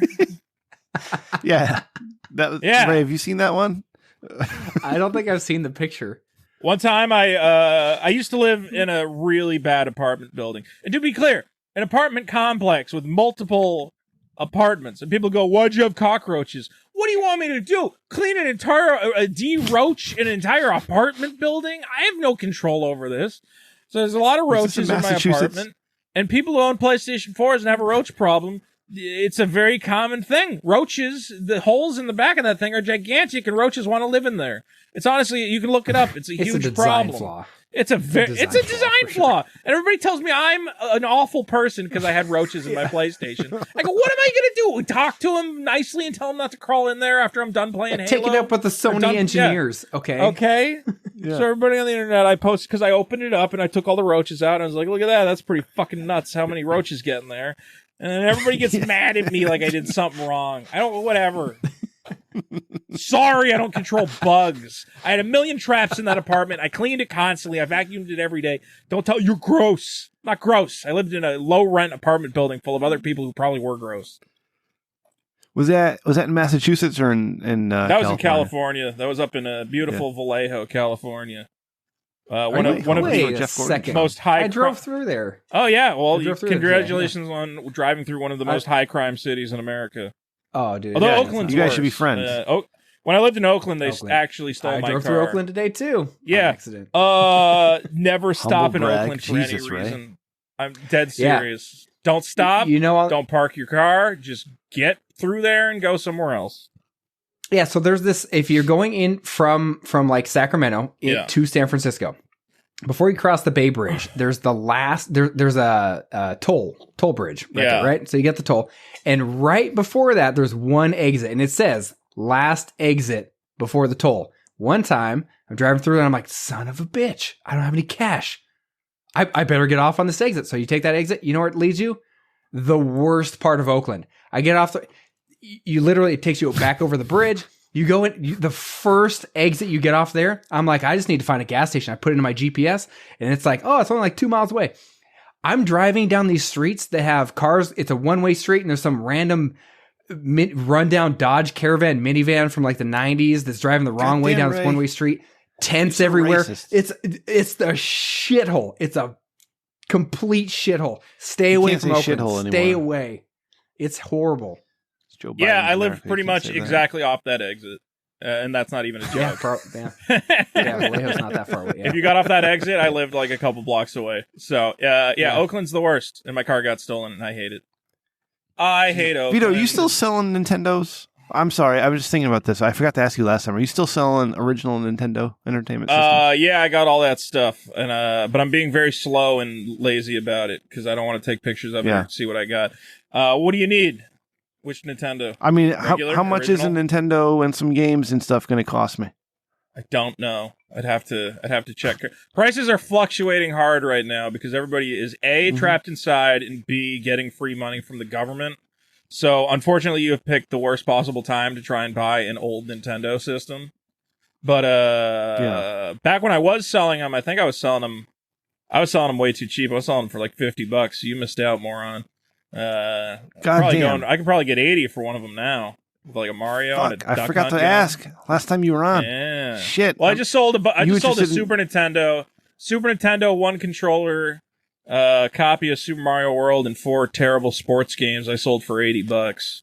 So if you're looking for a Super Nintendo. I have one of those, and I have the Super Nintendo games. So I'm trying to do bundles though, because I have this giant stack of NES games, and you can't sell them individually. No one's coming to you for a copy of. If they're really good games, sure, but 99% of the world is not like, I want to buy a copy of Milon's Secret Castle for $3 off you. I'm going to drive to your house and pay you to ship it to me. So I've been trying to put together like bundle packs of like 20 games on Nintendo. For everyone who's listening and has no idea what we're talking about, I bought a video game store because I'm an idiot. I mean, to be fair, it was a really good deal for a video game store, or the interior, all the stock of a video game store. But my apartment is now a hellhole full of vintage video games from which there is no escape. And every day I look longingly at a wall full of half-broken Dreamcast and wish I had made better decisions with my life.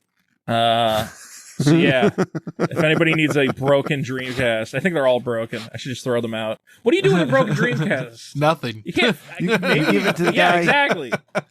And every N64 was missing an expansion pack. I don't have any N64 controllers. I have 25 N64s and no N64 controllers. I hate. Really? What is happening? And nobody wants a Sega Genesis. Have you seen this guy? Nobody in the history of the world wants a Sega Genesis. Do you want a Sega Genesis? This sucks. No. Yeah, if you give it away, I'll take one, sure. Come to my house, right. I will give you a Sega Genesis. That's the rule. Ray, hook it up. Get over there. Give one to my Get down to neighbors. LA. Yeah. I'd be careful. Come on over. I'll give you a copy of Madden 95. Oh, football. Shit. That was a shit. I love that game.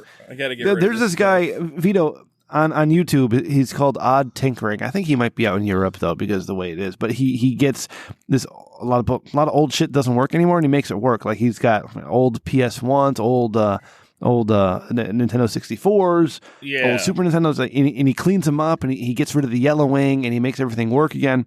I don't know if you've seen any of that. It's amazing. There's a lot of great YouTube content out there. Like right now, I'm watching this guy from North Carolina, Let's Dig 18, and he does excavator work. Like he uses an excavator and a skid steer and all sorts of like digging material.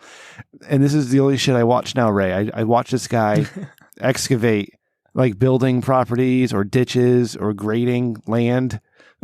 Digging out construction. Ponds. Yeah, and I'm like, I know exactly what that is because I work in construction. Yeah, he does. Randy. Yeah, I mean, you hit the right niche in YouTube, man. You can do well, but I mean, like me just clearing snow off my driveway on my YouTube channel doesn't do anything because I haven't bought any Russian likes, and I think I will take up with you, Vito, on how to do that. So that's the advice for Joey: is buy some Russian, like 10 Russian dicks is what, $20 or something like that. I mean, you might as well just do that for your wife. 10 Russian dicks for $20. I know a guy named Dmitry for free. I can't say his last name. Barvagarov. Thank you, Dmitry Barvagarov, who can hook you up. How do you know him? How do you guys know the same person? Well, because he worked at a ham factory and delivered pizzas for me at the same time. And it was great because, well, he wasn't really Russian. He was from the Ukraine. And it was great because I had to rewire my store with Cat 6 cables at the Papa John's. And he had done that for the railroad in the Ukraine for like $200 a month. And so he was amazing at it. And he did it for me for like, $50. So. Got it. Yeah. I'm telling you, Dimitri will hook you up Vito, with 20 Russian dicks. No problem. Wow. I like doing these episodes with Vito because before we get on, Vito's usually streaming something, and I can say to my wife or my son, like I did tonight, I said, "See that guy up there?" And he's like, "Yeah." He's playing Minecraft, and he's like, "Yeah, I love watching Minecraft, Pop." And I was like, "Yeah, I'm gonna interview that guy in a couple minutes because, world famous former internet celebrity." They get excited, and then. And then your son's like, "Hey, can I listen to that episode later?" You're like, no. You're like, no, that guy is insane. Absolutely not. Everybody I know is guys. insane. Which race is best? That's a joke. Not allowed to listen to the show anymore. Which religion got it right? Have you guys read the Quran? It's not bad. Got some good ideas. I think they might have actually. I think they might have gotten Sharia law. It right. Sign me up. Yeah. We were led down the wrong path after 2001, and so I think that's. Anyway, Vito, plug everything you do, my friend. Thank you for being here. I'm happy to come by. I'm happy to be a fan of the show, a friend of the show, and a lover of women. My name is Vito Gesualdi. You can find me at youtube.com/Vito. I mean, it's really that simple. youtube.com/Vito. And if you decide that you like my content so much that you want to give me $2 and check out some even more bonus content, check out patreon.com/The Vito Show. And we're going to have some fun. We're all having fun. But before you give me $2, make sure you give it to your good friends at The Rich Dickman Show. I'll take the second pair of dollars. You guys got a Patreon, right? Something? Yeah. Yes, we do. We do. Well, good. I hope they sign up for that before they sign up for me. Yeah, because we got a tier where if you get to the top tier, we'll send you out a custom shirt that says "Thick Bitches Love the Rich Dickman Show." There you go. That's what the people want. We got 3 if you subscribe to my top tier, you get a Christmas stars. gift that I forgot to send out, and I have a box of them under my desk. So I got to ship. But you don't get a refund. Those. So. They're coming. Is it an N64 without a controller? It should be at this point. I thought about it.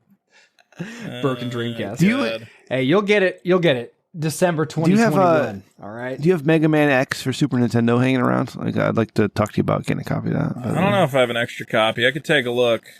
I mean, I have my personal copies of Mega Man X, X2, and X3 because I ain't no punk. I ain't no bitch. Yeah. You see the shelf behind me right now? You see this shelf? Yeah. Hold on. You see these glorious Game Boy collection organized lovingly by color? Look at that. It's beautiful. Hey, Rem. Beautiful. Yeah. They have it on the NES Classic. I have one of those. Yeah, get an NES Classic. Mega Man. Or a SNES Classic. Yeah. Super Nintendo. No, I got an emulator on my NVIDIA Shield, all right? But I'd love to have the feel of the original. Yeah, you don't want that emulator lag. I hear you. Yeah. All right, fellas. Well, thanks X, for having me. I had fun. And I love you. That was a good time. I'm going to go make a grass-fed steak. Oh, nice. Have you ever had grass-fed beef? No, I haven't. I might have. Okay. Go find a place that'll sell you a grass-fed steak, because I swear to God.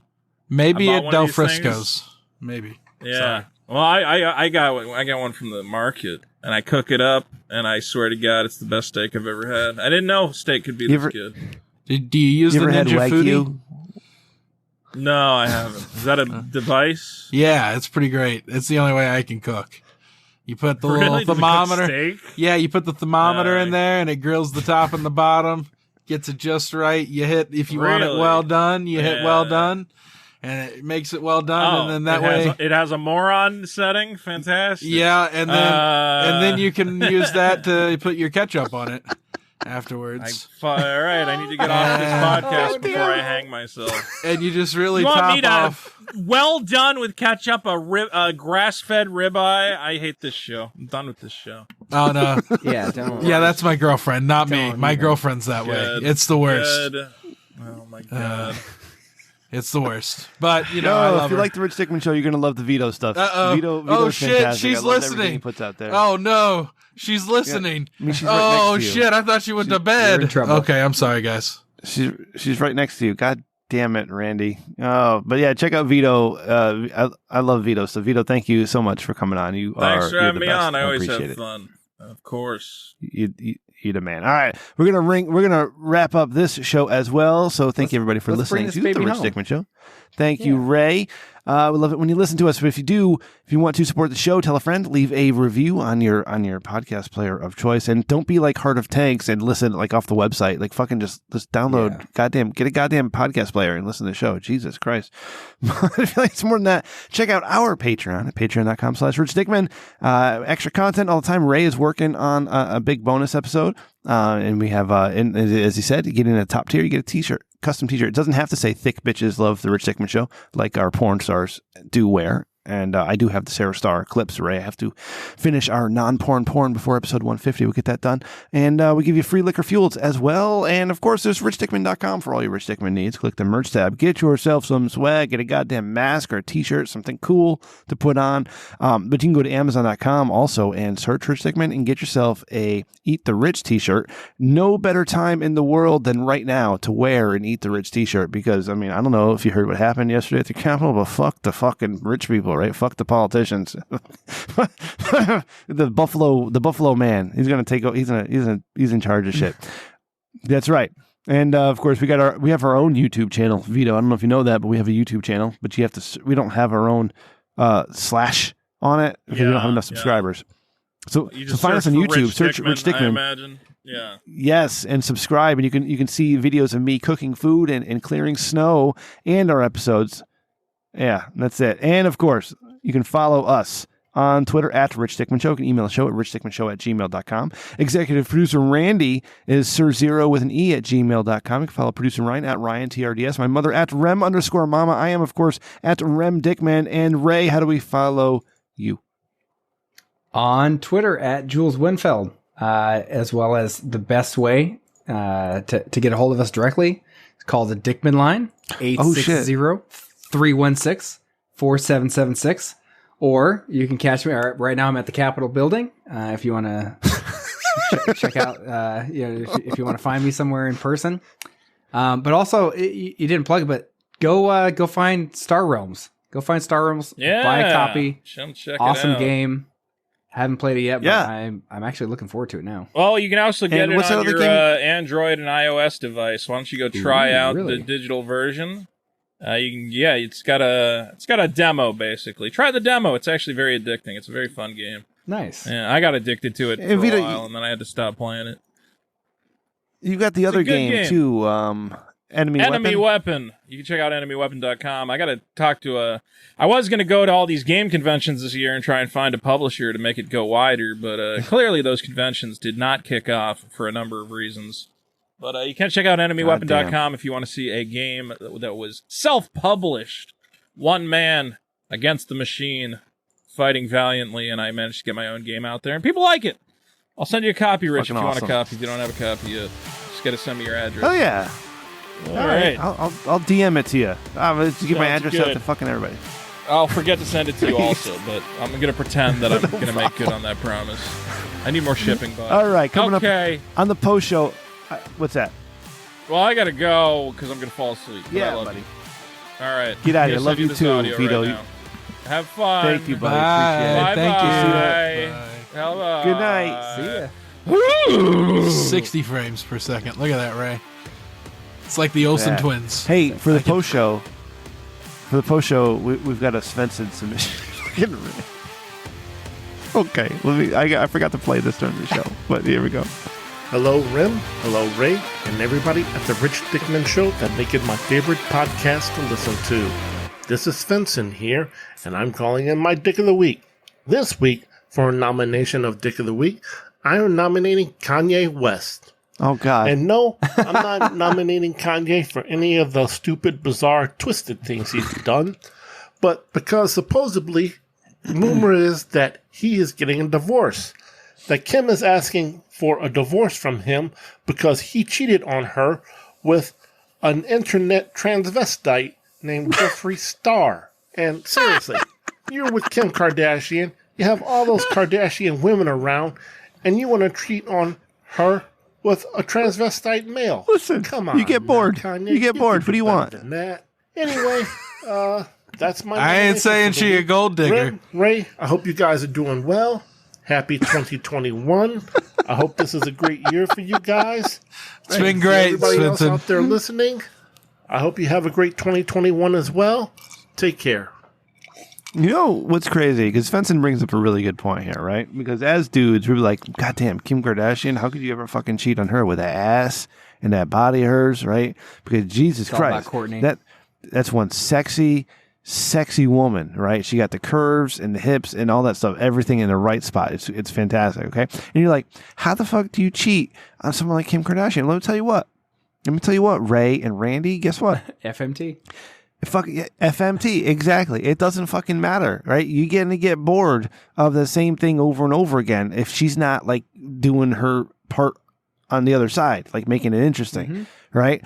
Every once in a while, something comes along that's like, oh shit, I think I need to experience that, whether it's F, whether if it's M, or whether it's T. And it's not always the best thing in the world, right? And if you're a celebrity and you get caught, everything gets fucked up. But what I'm saying is, I can't blame Kanye West for looking for a little bit of something different, okay? He's just looking. While I don't agree, he's in his church phase, though. So much ass you could take. He's in his church phase. Well, that's the crazy part. Yeah. Maybe she dressed up like Jesus Christ. Yep. And then he just had to get some of the Jesus ass. I don't know what to tell you, Ray. I don't know, Randy, what's happening. But thank you, Svensson, for that. Kanye West, it's got to be a better reason for getting divorced. Because she's worth a lot of money. And he's worth a lot of money. And she got a rocking ass on her. I don't know, man. It's kind of confusing. Anyways, Ray, be careful. I see a lot of smoke in the background. I see a lot of... So I have a late. Was that a Dick of the Week submission from him? Yeah. So I have a late Dick of the Week submission. It's Svensson for saying supposedly instead of supposedly. He said supposedly. I didn't even hear. No, I'm just kidding. No, it's totally Svensson. If he said supposedly, it's totally Svensson. Fuck you, Svensson. Yeah, you can't say supposedly. Supposedly you went to the library. Oh, my goodness. Okay, fuck right off with library. He went to the library in February. Okay. Easy, guys. All right. Well, yeah. Well, now we're putting words in his mouth. But you know what? Either way, he said supposedly. It's not a word, and it drives me crazy. And he's not here to defend himself. So you lose, Svensson. You're the Dick of the Week. We'll do an episode soon. A bonus episode soon.